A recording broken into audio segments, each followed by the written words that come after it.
Hello and welcome to my mess. Hi everybody, my name is Heather. I am the busy hooker on this channel and I kind of wanted to do a life update to let everyone know where I've been and what's been going on and why I've been absent and why I probably will continue to be absent. I'm going to try to figure out a schedule because I have many irons and many different fires. And I'll explain all that later, but I'm going to try to come up with a schedule where I will upload consistently, even if it's not that often, rather than taking, how long has it been? 4 months. Rather than taking 4 months off. And so, first things first, I'll let you guys know everything that's been going on since June. This is Bernie, by the way. Please ignore the mess in the background. I'll also explain all that as well. It's usually that messy. I just have my camera cropped so that you can't see it. But this is a different kind of mess back here. He wants me to open the window, but it's literally like 40 degrees outside and I really don't want to open the window. Plus the Blue Angels have been doing flybys, practicing for this weekend's air show, and that gets really loud even with the window closed. So anyway, let's see what has happened since June. So since June, I was fired, or I guess the correct term is terminated from my job for no reason. They literally did not give me a reason, which in Colorado is legal for them to do. It's an at-will state, so they can fire me or I can quit for any reason at all. That was extremely upsetting to me because I'd been at that job for 6 years. I'd gotten probably 9 raises over the course of those 6 years. I'd worked my butt off through COVID.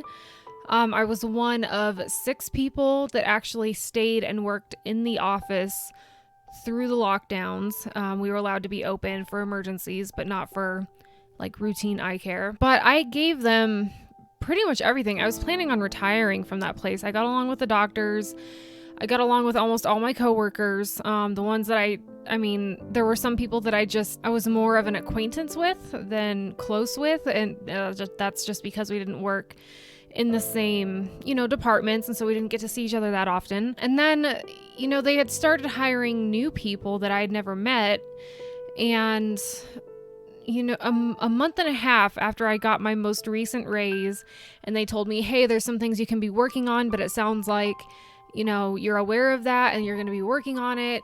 You're doing a good job. Otherwise, we don't know what we'd do without you. So after that review, a month and a half after that review and that raise, they fired me. So that was extremely upsetting. And I'm not going to go into details, but I heard through the grapevine, and I'm not going to say who, but I heard through the grapevine that it was because a new employee that I'd never met got offended over something on social media, which I don't know how that person would have seen anything because months prior to that, I had unfriended every single coworker, blocked everybody, and locked down all my social media accounts that I remember having. Which is an important detail. Locked down all my social media accounts to friends only.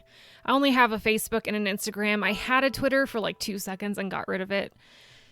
But anyway, apparently there was one Instagram account out there that I had totally forgotten about. Did not have any friends from work added on there. It wasn't linked to any of my other Instagram accounts. It wasn't linked to my Facebook because you can toggle those settings on and off.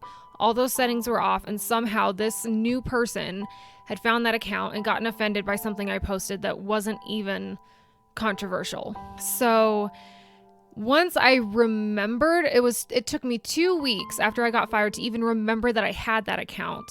And after that, it took me another full week to find my own account. So I don't know how this person found that account, but I couldn't even find my own account. It took me so long to find it, and it didn't have my real name attached to it.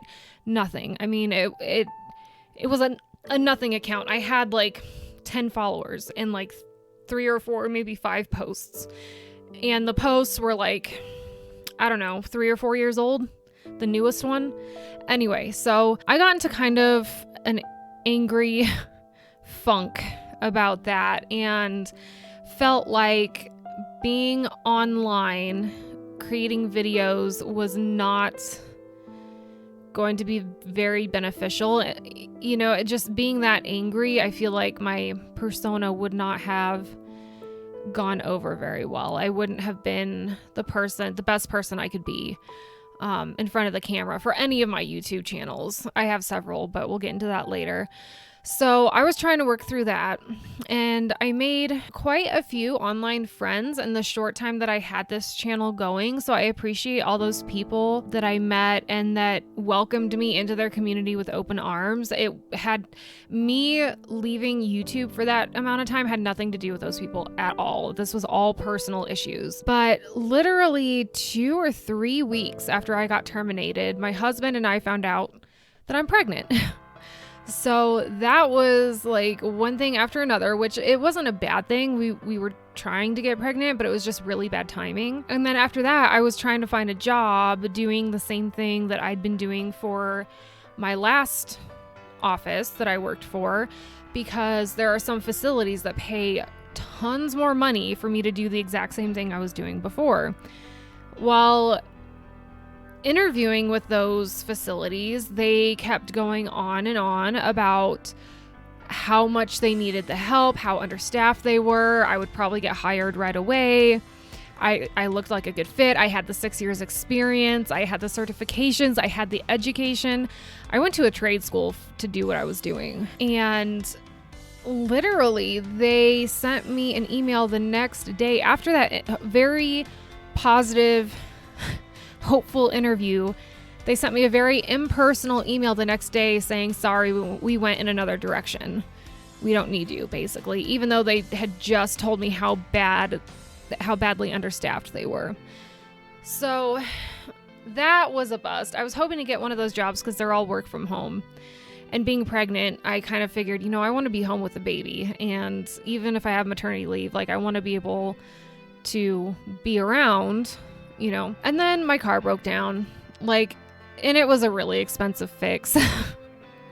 So that just added to it. And then we had some very big surprise bills because apparently Colorado unemployment for COVID last year worded something in their paperwork strangely or made it too complicated. And a ton of people who got unemployment for being laid off for COVID last year actually owe the government back $5,000 at least. So that was a surprise. And then of course the medical bills with being pregnant. And it was one thing after another, after another, after another. And it just got it was hard to be excited over the pregnancy when all these things kept piling on and piling on and piling on.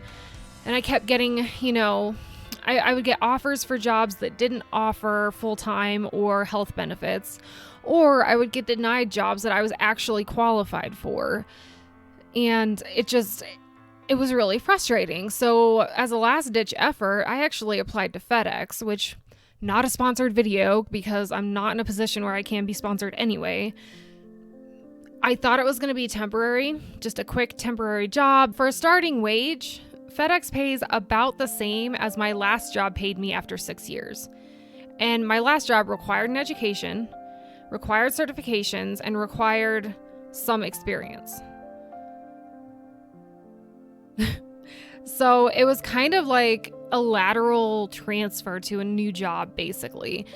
And it's oh, you work for FedEx, that must be so hard and boring. And it's, a lot of, I even thought that when I applied and got hired, I was this is going to be temporary. I'm going to hate it. I want to do something else.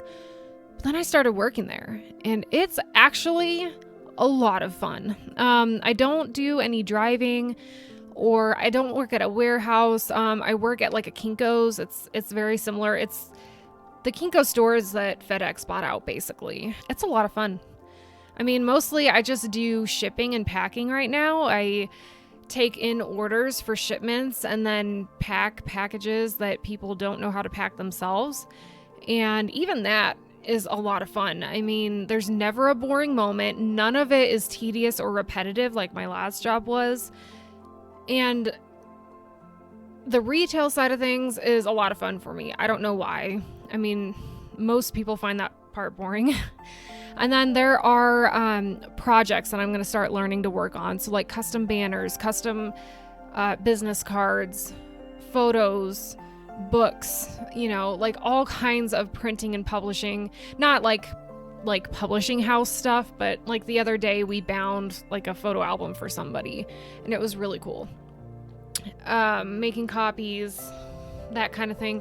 It's just a really interesting job, and I like it a lot. So as long as they want me, I will probably stay. I mean, other than that, the only real crochet thing that I coming back to channel related stuff, the only real crochet thing that I've worked on since I got fired is this American flag toddler blanket that I made for one of my favorite podcasters, and I'll show you here in a moment. But they worked up actually really fast because I had done the twin size blankets before, and those took like minimum a month with dedicated time spent doing it. But this one worked up really fast. It took probably a week, maybe 2 weeks.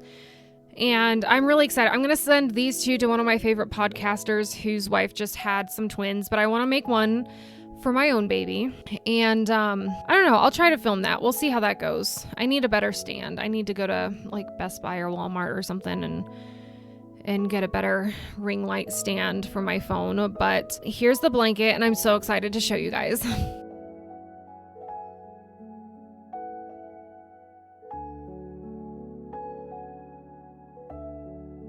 So we are having a little boy at the end of March. And even before I knew the sex or the gender, I already bought some Grogu baby clothes. I bought like a whole set. I got a onesie, a shirt, pants, shoes, sweatshirt, sweatpants. Like, I went all out because I went to Target, and that place is dangerous. But anyway, so that's where I'm at with life right now. I am, like I said, I have so many irons and so many different fires. So let me explain. So I have a gaming channel where I do Sims 4 videos, mostly Sims 4. Sometimes I do throwbacks to Sims 2 or Sims 3 if I can. But I'm trying to finish up some challenges there, some in-game challenges, and I'm not doing a very good job of doing those, but I do have quite a few followers there, so if you're interested in something like that, I will leave the link to that down below. I also started a writing / book critique or book review channel, which has like no followers. I think it has less than this channel does. I made like 3 or 4 videos and then stopped just because I felt too stretched thin, but I'm gonna try to pick that back up maybe. We'll see what happens. And then this channel. And I am thinking of starting a channel for my actual business, my registered sole proprietorship, privately owned business, where I do like speed videos